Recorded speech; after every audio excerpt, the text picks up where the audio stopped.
আল্লাহ আমার প্রভু, আমার নাহি নাহি ভয়। আল্লাহ আমার প্রভু। আসসালামু আলাইকুম ওয়া রাহমাতুল্লাহি ওয়া বারাকাতুহু। ইন্নাল হামদালিল্লাহি ওয়াশ শুকরুলিল্লাহ ওয়া সালাতু ওয়াস সালামু আলা খায়রি খালকিল্লাহ ওয়া আলা আলিহি ওয়া সাহবিহি আজমাইন। আউযু বিল্লাহি মিনাশ শাইতানির রাজীম। বিসমিল্লাহির রহমানির রহিম। কুল বিফাদলিল্লাহি ওয়া বিরাহমাতিহি ফাবিযালিকা ফালইফরাহু হুয়া খায়রুম মিম্মা ইয়াজমাউন। সাদাকাল্লাহুল মাওলানাল আযীম ওয়া সাদাকা রাসূলুহুন নবিয়ুল হাবিবুল কারীম। প্রিয় দর্শক, দূরে কাছে, দেশ ও বিদেশে যে যেখান থেকে মাসব্যাপী মাহে রমজান শীর্ষক হেরার পথে ইসলামী অনুষ্ঠানটি দেখেছেন, সকলকে নিরন্তর শুভেচ্ছা ও শানিত অভিনন্দন জানাচ্ছি। আশা করছি সবাই ভালো আছেন, সুস্থ আছেন। প্রিয় দর্শক, আস্তে আস্তে রমজান, এই মহিমান্বিত রহমত, মাগফিরাত, নাজাতের মাস আমাদের কাছ থেকে বিদায় নিচ্ছে। সামনে আসবে শাওয়াল মাস। শাওয়াল মাসের প্রথম দিনে হচ্ছে ঈদ তথা ঈদ উল ফিতর। তারই নিরিখে ধারাবাহিকতায় আজকের আলোচনার আলোচ্য বিষয় হচ্ছে ঈদ উল ফিতরের গুরুত্ব ও তাৎপর্য। এই বিষয়ের উপর আলোচনা করবার জন্য স্টুডিওতে আমন্ত্রিত আলোচক হয়ে উপস্থিত হয়েছেন একজন বিশিষ্ট ইসলামী চিন্তাবিদ, ইসলামিক স্কলার, লেখক, গবেষক, চট্টগ্রাম জামিয়া আহমদিয়া সুন্নিয়া কামিল এম এ মাদ্রাসার সম্মানিত মুহাদ্দিস আল্লামা ডক্টর মোহাম্মদ নাসিরউদ্দিন নাঈমি। আসসালামু আলাইকুম ওয়া রাহমাতুল্লাহি ওয়া বারাকাতুহু। ওয়ালাইকুম আসসালাম ওয়া রাহমাতুল্লাহ। আহলান ওয়া সাহলান, মারহাবা। মারহাবান বিক। আপনি কেমন আছেন মুহতারাম? আলহামদুলিল্লাহ, বেশ ভালো আছি। ঈদ যেই সামনে আসছে, আপনি শুরুতে ঈদের শাব্দিক অর্থ নিয়ে একটু দর্শক শ্রোতার উদ্দেশ্যে বলবেন। ধন্যবাদ আপনাকে। বিসমিল্লাহির রহমানির রহিম। ক্বাদ আফলাহা মান তাযাক্কা ওয়া যাকারা ইসমা রাব্বিহি ফাসাল্লা। সাদাকাল্লাহুল আযীম ওয়া সাদাকা রাসূলুহুন নবিয়ুল হাবিবুল কারীম। আল ঈদ, এটা আরবি শব্দ। এর অর্থ আমরা জানি খুশি, আনন্দ। এই দিন আসলেই ছোট বড়, নারী পুরুষ সবাই আনন্দে মেতে ওঠে। কিন্তু আল উদ মেরকাত, শরহে মেশকাত আল্লামা মোল্লা কারি রহমাতুল্লাহ বারি, তিনি ঈদ শব্দের ব্যাখ্যায় বলছেন যে হুয়া কুল্লু ইজতিমাই লিসসুরুর, আনন্দের যে সমস্ত সম্মেলন, এটি হচ্ছে ঈদ। যখন কোনো একটা অনুষ্ঠান হয়, সে অনুষ্ঠানের যে আনন্দ, সেটাই হচ্ছে ঈদ। আনন্দ, উৎফুল্ল, উচ্ছ্বাস। বুখারী শরীফের একটি সরা রয়েছে, উমদাতুল কারি শরহে বুখারী, আল্লামা বদরুদ্দিন আইনি, তিনি ঈদের ব্যাখ্যায় বলছেন যে আল ঈদ আসলুল ঈদ আল আউদ, অর্থাৎ ঈদ এটা আউদ থেকে, আদা লিআন্নাহু মুশতাক্কুন মিন আদা ইয়াউদু ওয়া হুয়া রুজু, অর্থাৎ মুদ্রা কথা হলো ঈদ এর অর্থ হলো ফিরে আসা। এই ঈদ বছর ঘুরে আমাদের মুসলিমদের ঘরে ঘরে প্রতি বছর আসে, বিধায় এই ঈদকে ঈদ বলা হয়। তো ঈদ এটা মুসলমানদের জন্য একটি গুরুত্বপূর্ণ বিষয়, কারণ আমরা জানি আমাদের ইসলাম একটি পরিপূর্ণ ধর্ম। ইন্নাদ-দীনা ইনদাল্লাহিল ইসলাম, ইসলাম আল্লাহর কাছে মনোনীত ধর্ম, এটা পরিপূর্ণ একটি জীবন বিধান। তা আমাদের ইসলামে যেভাবে ইবাদতের কথা রয়েছে, যেভাবে জিকির আসকারের কথা রয়েছে, আল্লাহ সুবহানাহু ওয়া তাআলার দাসত্বের কথা রয়েছে, তদ্রূপ ইসলামের মধ্যে আনন্দের কথাও আছে। ইসলামের মধ্যে সুন্দর নান্দিকতার বিষয় রয়েছে, যেমন ঈদ উল ফিতর। ঈদ উল ফিতরের মধ্যে দেখুন, ঈদ উল ফিতর শুরু হয় নামাজ দিয়ে। যখন ঈদ উল ফিতরের চাঁদ দেখা যায়, তখন আনন্দ উল্লাসে মেতে ওঠে এবং সবাই তাকবীর বলি, আল্লাহু আকবার, আল্লাহু আকবার, লা ইলাহা ইল্লাল্লাহ, আল্লাহু আকবার, আল্লাহু আকবার, ওয়ালিল্লাহিল হামদ। আব্দুল ইবনে আব্বাস তিনি এই আয়াতের তফসির করতে গিয়ে বলেছেন ওয়াদাকার আসমা রাব্বিহি ফাসাল্লা قد أفلح من تزكى وذكر اسم ربه فصلى। দেখুন আল্লাহ সুবহানাহু ওয়া তাআলা বলেছেন কদ আফলাহা মান তাজাক্কা, সে সফল হয়েছে যে নিজেকে পিউরিফাই করে নিতে পেরেছে রোজার আদায়ের মাধ্যমে, তারাবি আদায়ের মাধ্যমে, কিয়ামুল লাইলের মাধ্যমে, সেহরির মাধ্যমে, ইফতারের মাধ্যমে, যাকাত প্রদানের মাধ্যমে, গরিব ফুকরা মিসকিনকে সহযোগিতার মাধ্যমে এবং সদকাতুল ফিতর আদায়ের মাধ্যমে নিজেকে যে পরিশুদ্ধ করতে পেরেছে সেই সফল হয়েছে, সেই সফল দুনিয়ার মধ্যে। ওয়াদাকার আসমা, এবং সাথে সাথে রবের নাম উচ্চারণ করেছে। এই জন্য যেদিন শাওয়ালের চাঁদ দেখা যাবে সেদিন থেকে ইমাম সাহেব ঈদ উল ফিতর নামাজ পড়ানোর যাওয়ার বের হওয়ার আগ পর্যন্ত এর তাকবীর পড়াটা সুন্নত বলা হয়েছে অনেকে। আর জিলহজ মাসের 9 তারিখ থেকে 13 তারিখ পর্যন্ত জোরে জোরে আমরা তাকবীর বলি, কিন্তু ঈদের ফিতরের সময় ওই সূর্য যখন চাঁদ দেখা যাবে তখন থেকে নামাজের আগ পর্যন্ত। ফসল্লা এর তফসিরের সকল মুফাসসিরিনগণ একমত হয়েছেন যে এখানে ফসল্লা মানে ঈদ উল ফিতর। সুতরাং নামাজ আদায় করি, এটা ইবাদত। নামাজ আদায় করার পর আমরা সবার সাথে কোলাকুলি সালাম আদান প্রদান করে একটা আনন্দ মেতে উঠে। এগুলো হচ্ছে ইসলামের সৌন্দর্য। এটা ইসলামের আস-সাকাফাতুল ইসলামিয়া, যেটাকে যে ইসলামের কালচার বলা হয়, আল হাদারাতুল ইসলামিয়া, ইসলামের সভ্যতা বলে। এক ভাই আরেক ভাইয়ের সাথে যদি দীর্ঘদিন কথাও না বলে থাকে, সম্পর্ক না থাকে, কিন্তু ঈদের ফিতরের দিন বুকে বুক মিলিয়ে মুআনাকা করে, মুসাফাহা করে সে অতীত ভুলে গিয়ে আবার ভ্রাতৃত্ব বন্ধনে সেটা মেতে। ইসলামের পূর্বে এরকম আর কোনো ঈদ ছিল কিনা এই বিষয়ে একটু বলুন। যে সুন্দর বলেছেন। হযরত আনাস ইবনে মালিক থেকে একটা হাদিস শরীফ আছে, সেটি হচ্ছে নবীজি যখন মক্কা শরীফ থেকে মদিনা শরীফ হিজরত করলেন তখন তিনি সেই মদিনা শরীফ মধ্যে গিয়ে যারা মদিনাবাসী আছে তাদেরকে দেখতে পেলে তারা বছরের 2টা দিনের মধ্যে তারা আনন্দ করছে। তখন নবীজি প্রশ্ন করেন, মা হাযান ইয়ামান, এই 2টা দিন কি? তখন কালু, তারা বলছেন আমরা এই দিনশো দ্বারা আবু ফিহিমা, আমরা এখানে খেলাধুলা করে আনন্দ পেয়ে। কিন্তু নবীজি সেখানে দেখতে পেলেন কিছু সেখানে অসুন্দর আচরণ দেখা গেছে। তখন নবীজি পছন্দ করলেন না, মহান আল্লাহর কাছে প্রার্থনা করলেন, মাওলা তুমি আমাদেরকেও এরকম 2টা বছরে 2টা ঈদ আমাদেরকে দান করুন। তারা যেভাবে বছরে 2টা ঈদ পালন করে সেটাকে মুফাসসিরিন যারা ঐতিহাসিক তারা বলেছেন যে একটার নাম হচ্ছে নওরুজ আর একটার নাম হচ্ছে মেহেরজান।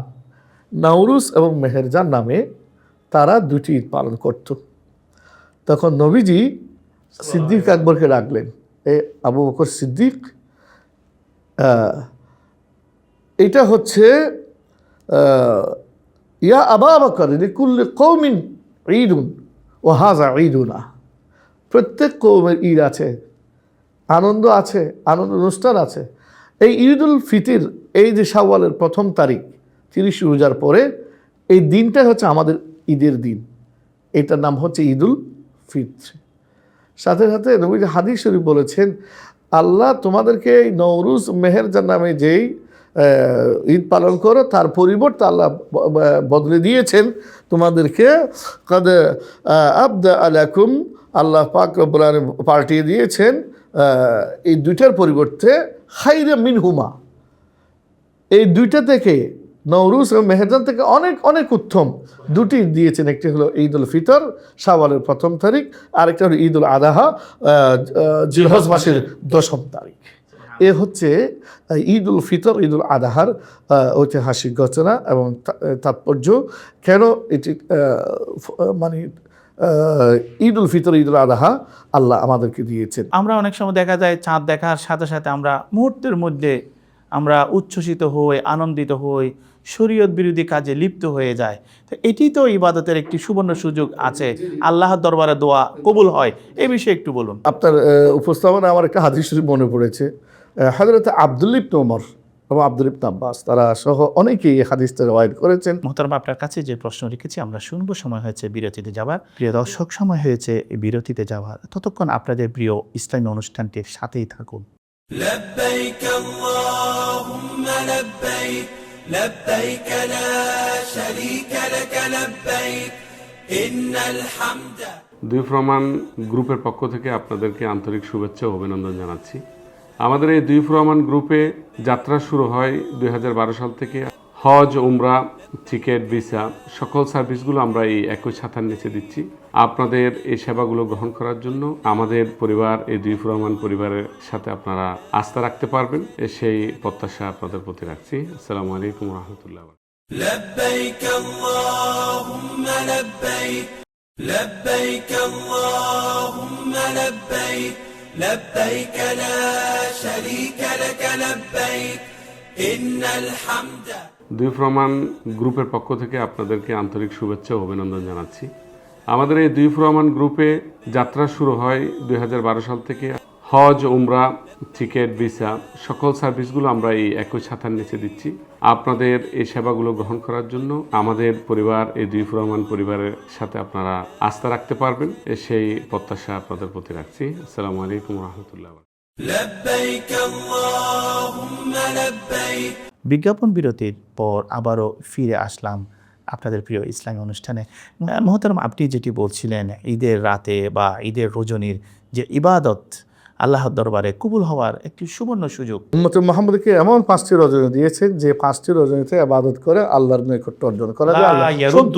সেরকম মনে আছে? জি, সেই রজনীগুলোতে দোয়া করলে দোয়া ফেরত দেওয়া হয় না, আল্লাহ সাথে সাথে কবুল করেন। তার মধ্যে থেকে একটি হলো লাইলাতুল বরাত, আরেকটি হলো লাইলাতুল কদর, আরেকটি হলো প্রত্যেক বৃহস্পতিবারের জুমারাত, জি জুমারাত, এবং আরেকটি হলো ঈদুল ফিতর, ঈদুল আদাহার রাত। 5টি রজনী রয়েছে, তার মধ্যে থেকে একটি হলো লাইলাতুল কদর, আরেকটি হচ্ছে লাইলাতুল বরাত, আরেকটি হচ্ছে ঈদুল ফিতর রাত, ঈদুল আদাহার রাত, শাবান, আরেকটি রজবের প্রথম রাত, এবং বৃহস্পতি রজবের কথাও রয়েছে, অর্থাৎ বৃহস্পতি দিবাগত রজবের রাত।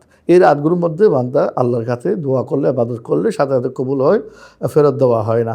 তো ঈদুল ফিতর যে রজনী আমরা পাই, এই রজনীতে আমাদের মুমিন মুসলমান প্রত্যেকের উচিত মহান আল্লাহর কাছে প্রার্থনা করা, দোয়া করা এবং শুকরিয়া আদায় করা।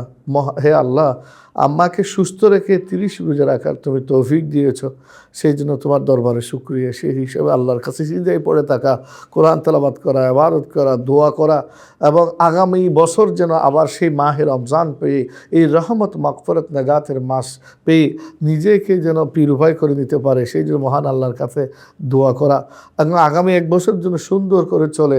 এবং যেভাবে এই 1 মাস সিয়াম সাধনা করেছেন, যে একটা প্রশিক্ষণ পেয়েছেন, সেই প্রশিক্ষণ যেন আগামী 11 মাস ধরে রাখতে পারি, সেই জন্য মহান আল্লাহর কাছে দোয়া করা। সারা বছর যেন এরকম নফল রোজার মাধ্যমে, কোরআন তেলাওয়াতের মাধ্যমে, জিকির আজকারের মাধ্যমে, দান সদকার মাধ্যমে নিজেকে যেন আমরা যুক্ত রাখতে পারি, সেটা এই রজনীর মধ্যে আল্লাহর কাছে প্রার্থনা করা আমাদের অবশ্যই দরকার। সেখানে অনেকে দেখি বিভিন্ন ধরনের গান বাজনা, বিভিন্ন ধরনের নাটক ইত্যাদিতে মেতে ওঠে, এটা উচিত নয়। এখান থেকে দূরে থাকা আমাদের নৈতিক দায়িত্ব। মোহতারাম, একটা হলো ঈদ আর একটা হলো ওয়াঈদ। জি, হযরতে আপনি যেমন বলেছেন ঈদের দিন হযরতে উমর খাত্তাব, যিনি কত বড় মাফের আবেদ, জলিল কদর সাহাবী, আমিরুল মুমিনিন হযরত উমর খাত্তাব, ঈদের দিন তিনি দরজা বন্ধ করে কান্না করছেন। হযরতে আবু হুরায়রা সহ অনেকে গিয়ে ওনাকে প্রশ্ন করলেন, আপনি কেন কান্না করছেন? সবাই আনন্দ করছে। হ্যাঁ, যারা এই মাস, এই 1 মাস, দীর্ঘ 1 মাস সিয়াম সাধনা করে নিজের গুনাহ ক্ষমা করে নিতে পেরেছে, যাদের রোজা কবুল হয়েছে, তাদের জন্য আনন্দ। হযরতে উমর খাত্তাব রাদিয়াল্লাহু তাআলা তিনি ঘরের দরজা বন্ধ করে কান্না করছেন ঈদের দিন। কিন্তু সেই সময় সাহাবাইকারা ওনাকে ওনার সাথে জিয়ারত করতে যখন, ওনার সাথে সাক্ষাৎ করতে যখন, সালাম করতে যখন গেছেন, তখন দেখতে পেলেন তিনি চোখের পানি ছেড়ে কান্না করছেন। তখন সবাই প্রশ্ন করছেন, আজকে আনন্দের দিন, কেন আপনি কান্না করছেন? তখন হযরত উমর খাত্তাব বলছেন, হ্যাঁ অবশ্যই আনন্দের দিন, যাদের রোজা, ইফতার, সেহরি কবুল হয়েছে তাদের আনন্দের দিন। আমি তো জানি না আমার রোজা, আমার ইফতার, আমার সেহরি আল্লাহর দরবারে কবুল হয়ে গেছে। আরেক জায়গায় এসেছে আল ঈদ লাইসাল ঈদ লিমান লাবিসাল জাদীদ ইন্নামাল ঈদ লিমান খাফাল ঈদ। ঈদ যারা নতুন জামা পরিধান করে, সারা বছর মাস রোজা রাখলো না, ঈদের দিন নতুন জামা কাপড় পরিধান করে ঈদের মাঠে যাচ্ছে, প্রথম কাতারের মুসল্লি, অথচ রোজা, ইফতার, সেহরি কোনো খবর নেই। এদের জন্য ঈদ নয়। ঈদ তাদের জন্য যাদের অন্তরে খোদার ভয় ঢুকেছে, যাদের ভিতরে তাকওয়া ঢুকেছে, পরবর্তী শাস্তিকে, জাহান্নামের শাস্তিকে যাদের অন্তরে স্থান পেয়েছে, ঈদ হচ্ছে তাদের জন্য। এই জন্য এই ঈদের দিন পেয়ে যেন আমরা খোদাকে ভুলে না যাই। এই ঈদের দিনে আমাদের অনেক কিছু করার আছে। ঈদের দিনে যে আমাদের আমল আছে, করণীয় আছে, এ বিষয়ে একটু বলুন। ধন্যবাদ আপনাকে। এই বিষয়ে আসলে আমাদের জানা দরকার। ঈদের দিনের 1 নম্বর কাজ হলো আমাদের ঈদের নামাজে যাওয়ার আগেই সদকাতুল ফিতির যেটা আছে সেটি আদায় করা। যদি রোজার মধ্যে কোনো লগ্ন কোনো হয়ে থাকে তাহলে এটা কাফারা হয়ে যাবে। রোজা সাদাকা বলা হয়েছে। যারা মিসকিন ফুকরা তাদের জন্য একটা খুয মিন আমওয়ালিহিম সাদাকা, জি, খাওয়ার ব্যবস্থা হবে। তো 1 নম্বর কাজ হচ্ছে ঈদের দিন সদকাতুল ফিতর আদায় করা। 2 নম্বর হলো গোসল করা। 3 নম্বর হলো নতুন জামা কাপড় পরিধান করা। নতুন জামা কাপড় না থাকলে যেগুলো আছে সেগুলো পরিষ্কার সুন্দর করে পরিধান করা, খুশবু লাগানো, এবং হেঁটে হেঁটে মুসাল্লায় যাওয়া, ঈদগাহে যাওয়া, এক রাস্তা দিয়ে যাওয়া, আরেক রাস্তা দিয়ে আসা, এবং যাওয়ার আগে সুযোগ হলে সে কিছু মিষ্টি খাওয়া, খেজুর গ্রহণ করা, হালুয়া গ্রহণ করা। নবীজি ঈদুল ফিতরের দিন খেজুর, হালুয়া গ্রহণ করা ছাড়া বের হতেন না। আবার ঈদুল আজহার দিন কুরবানি করার পূর্ব মুহূর্ত পর্যন্ত কিছু গ্রহণ করতেন না। এই জন্য ঈদুল ফিতরের দিন মিষ্টি জাতীয় কিছু খাবার গ্রহণ করে বের হওয়া সুন্নত, আর ঈদুল আজহার দিন না খাওয়াই সুন্নত। এবং যেতে যেতে সবার সাথে সালাম কালাম করে এইভাবে মসাল্লায় যাবে, সেখানে গিয়ে 2 রাকাত নামাজ আদায় করবে। মোহতারাম, আপনি সালামের বিষয়ে বলছেন যে ঈদের দিন মা বাবাকে সালাম, বিশেষ করে পায়ে ধরে কদম বুসি করা, এই বিষয়ে একটু বলুন। সালাম এটা সুন্নত। সরকার দুজাহা নবী মুস্তফা ছোট বড় সবাইকে সালাম, আফসুস সালাম। জি, নবীজি একটা হাদিস শরীফ, আপনার কথা একটা হাদিস শরীফ মনে পড়েছে আমার। নবীজি বলছেন যে লা তাদখুলুনাল জান্নাহ হাত্তা তুমিনু, তোমরা বেহেশতে প্রবেশ করবা না যতক্ষণ ঈমানদার হবে না। ওয়ালা তুমিনু হাত্তা তাহাবু, তোমরা ততক্ষণ পূর্ণ ঈমানদার হবে না যতক্ষণ এক অপরকে, এক ভাই অপর ভাইকে ভালোবাসবে না। আওয়ালা আদুল্লুকুম আলা শাইইন, আমি তোমাদেরকে এমন একটা আমলের কথা বলবো না যে আমলটি করলে তোমাদের ভিতরে এক অপরের ভিতরে ভালোবাসা বৃদ্ধি পাবে, এতে ঈমান পরিপূর্ণ হবে, এতে তোমরা জান্নাতে প্রবেশ করতে পারবে। সবাই বললেন ক্বালু ইয়া রাসূলুল্লাহ, অবশ্যই বলবেন। তখন ইফশুস সালাম বাইনাকুম, তোমাদের এক অপরের মাঝে সালাম আদান প্রদান করো। সালাম দেওয়া সুন্নত, আর সালাম আলা মান আরাফতা ওয়া মান লাম তা'রিফ, সালামের উত্তর দেওয়া, পরিচিত হোক অপরিচিত হোক সালাম। কিন্তু আপনি যে প্রশ্নটা করেছেন, পায়ে ধরে সালাম করা, মা বাবা, পীর মুর্শিদ, কদম বুচি, আসলে কি আমরা যেটি দেখতে পাচ্ছি সেটা কদম বুচি হচ্ছে, সেটা কদম বুচি হচ্ছে, স্পর্শ করে সালাম করা হচ্ছে। কিন্তু হাদিস শরীফের মধ্যে এমনি সুন্নত হলো, যেটা সুন্নত তরিকা, সেটি হলো মা বাবা, উস্তাদ, পীর মুর্শিদ ওনাদের কদমের মধ্যে 2 টুট লাগিয়ে সুমা দেওয়া। হযরতে ইমাম মুসলিম হযরতে ইমাম বুখারীকে বলতেছেন যে আপনার পা দুটো আমাকে এগিয়ে দিন যেন আমি আপনার কদমে চুমা দিতে পারি। আমরা যে পায়ে ধরে সালাম করি অথবা চুমা দেই, তাহলে এটা শরীয়ত শরীয়ত সম্মত, এটা সুন্নাত, এটাতে কোনো শিরিকের না শিরিকও না, এটা বিদআতও না। আরেকটা বিষয় যে ঈদের দিন সালাম আছে, মুসাফাহা আছে, মুআনাকা আছে, কোলাকুলি আছে, এগুলো বিষয়ে কোরআন সুন্নাহর আলোকে একটু অবশ্যই কোরআন শরীফে আছে। কোরআনের মধ্যে বলা হচ্ছে ওয়াইদা হুয়িতুম বিতাহিয়াতিন ফাহাইয়ু বিআহসানা মিনহা। সালাম সম্পর্কে তো কোরআনে রয়েছে। আল্লাহ মুসাফাহা মুআনাকা, এটা হাদিস শরীফের মধ্যে রয়েছে। সালামের কথা ডাইরেক্ট কোরআন শরীফে আছে ওয়াইদা হুয়িতুম বিতাহিয়াতিন ফাহাইয়ু বিআহসানা মিনহা আও মিথলাহা। কেউ যদি তোমাকে সালাম দেয়, অভিবাদন জানায়, তুমি তার সাথে আরো সুন্দর করে বা অনুরূপভাবে তুমি তাকে অভিবাদন জানাও, সালাম দাও। কোরআনের মধ্যে আল্লাহ করেছে সালামুন আলা ইব্রাহিম, সালামুন আলা মুসা, সালামুন আলা হারুন, সালামুন আলা ইলিয়াস, এভাবে আল্লাহ নবীদেরকে সালাম দিয়েছেন। সালামুন আলা নূহিন শুধু ফিল তাই নয়, আলামিন, আউলিয়া কেরামকে সালাম দিয়েছেন। দেখুন আপনি আত্তাহিয়াতে বলুন আসসালামু আলাইনা ওয়া আলা ইবাদিল্লাহি মুসাফাহা মুআনাকা। জি, মুসাহাফা সম্পর্কে আল্লাহ রাসূলের সুন্নাত, যে সুন্নাত, এই যে দুইজন যদি মুসাহাফা করে আল্লাহ পাক রব্বুল তার সগীরা গুনাহ হাত্তা ক্বাবলা আন ইয়াতাফাররাকা, দুটি হাত পৃথক করার পূর্বে আল্লাহ তার সগীরা গুনাহগুলো মাফ করে দেন। এবং মুআনাকা করার মাধ্যমে এই যে হাসদ, হিংসা, বোগ, একে অপরের যে সেটা আল্লাহ ডিলিট করে দিয়ে ভ্রাতৃত্বের বন্ধনে আবদ্ধ করে দেন। মুহতারাম, আপনাকে হেরার পথে ইসলামী অনুষ্ঠান থেকে আপনাকে অগ্রিম ঈদের শুভেচ্ছা, ঈদ মুবারক। জি, আপনাকে ঈদের শুভেচ্ছা এবং তাকাব্বালাল্লাহু মিন্না ওয়া মিনকুম, ঈদ মুবারক। বছর ঘুরে আবারও আমাদের সামনে ফিরে আসছে পবিত্র ঈদ উল ফিতর। ঈদ মানে আনন্দ, ঈদ মানে খুশি। আজকে যে আলোচনা থেকে আমরা বুঝতে পেরেছি, ওই সমস্ত মানুষ আনন্দিত, ওই সমস্ত আল্লাহর বান্দাবান্দি উৎফুল্ল, ওই সমস্ত আল্লাহর বান্দাবান্দি আনন্দিত যাদের সিয়াম সাধনা আল্লাহর দরবারে কবুল হয়েছে। প্রিয় দর্শক, এতক্ষণ পর্যন্ত যারা আমাদের সাথে ছিলেন, দীর্ঘ মাস ব্যাপী আমাদের এই অনুষ্ঠানটির সাথে ছিলেন, চোখ রেখেছিলেন, সকলকে আবারও প্রীতিপূর্ণ অনিমেষ শুভেচ্ছা জানাচ্ছি, মোবারকবাদ জানাচ্ছি এবং পবিত্র ঈদ উল ফিতরের অগ্রিম অভিনন্দন ও মোবারকবাদ জানাচ্ছি। পরিশেষে সকলকে হেরার পথের ইসলামী অনুষ্ঠান থেকে আবারও ধন্যবাদ, কৃতজ্ঞতা, অভিনন্দন জানিয়ে বিদায় নিচ্ছি। দেখা হবে আবারও এই হেরার পথে ইসলামী অনুষ্ঠানে।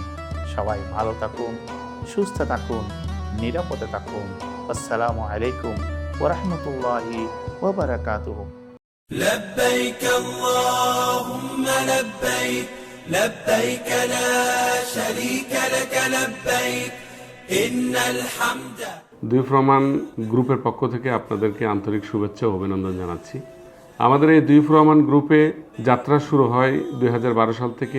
হজ, উমরা, টিকিট, ভিসা সকল সার্ভিসগুলো আমরা এই একই ছাতার নিচে দিচ্ছি। আপনাদের এই সেবাগুলো গ্রহণ করার জন্য আমাদের পরিবার, এই দুই ফ্রমান পরিবারের সাথে আপনারা আস্থা রাখতে পারবেন, সেই প্রত্যাশা আপনাদের প্রতি রাখছি। আসসালামু আলাইকুম ওয়া রাহমাতুল্লাহি ওয়া বারাকাতুহু। لبيك اللهم لبيك لبيك اللهم لبيك لبيك لا شريك لك لبيك إن الحمد। দুই ফ্রমান গ্রুপের পক্ষ থেকে আপনাদেরকে আন্তরিক শুভেচ্ছা ও অভিনন্দন জানাচ্ছি। আমাদের এই দুই ফ্রমান গ্রুপে যাত্রা শুরু হয় 2012 সাল থেকে। হজ, উমরা, টিকিট, ভিসা সকল সার্ভিসগুলো আমরা এই একই ছাতার নিচে দিচ্ছি। আপনাদের এই সেবাগুলো গ্রহণ করার জন্য আমাদের পরিবার, এই দুই ফ্রমান পরিবারের সাথে আপনারা আস্থা রাখতে পারবেন, সেই প্রত্যাশা আপনাদের প্রতি রাখছি। আসসালামু আলাইকুম ওয়া রাহমাতুল্লাহি ওয়া বারাকাতুহু। لبيك اللهم لبيك